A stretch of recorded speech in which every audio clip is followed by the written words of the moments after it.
নামেৰি ৰাষ্ট্ৰীয় উদ্যানত চোৰাং চিকাৰী আৰু বনৰক্ষীৰ সংঘৰ্ষ। নিহত চোৰাং চিকাৰী আৰু উদ্ধাৰ বন্দুকসহ মৃত পশু। নামেৰি ৰাষ্ট্ৰীয় উদ্যানৰ গভীৰ অংশত চোৰাং চিকাৰী আৰু ৰাষ্ট্ৰীয় উদ্যানখনৰ সুৰক্ষাকৰ্মীৰ মাজত সংঘটিত হৈছে এক সংঘৰ্ষ আৰু সেই সংঘৰ্ষত এজন চোৰাং চিকাৰী নিহত হৈছে বুলি জানিবলৈ পোৱা গৈছে।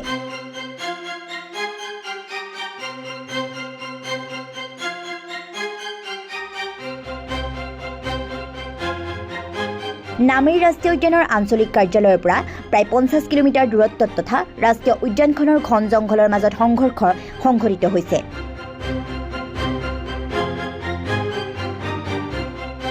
ৰাষ্ট্ৰীয় উদ্যানখনৰ ভিতৰত পশু নিধন কৰিবলৈ আহিছিল উক্ত চোৰাং চিকাৰীটো।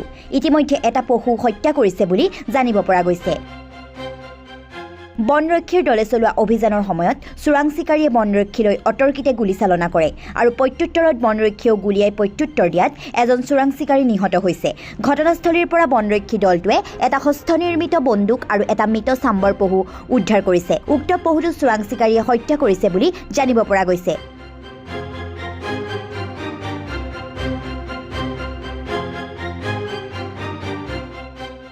নিহত লোকজনৰ পৰিচয় এই পৰ্যন্তও উদ্ধাৰ হোৱা নাই। News desk report PPN digital.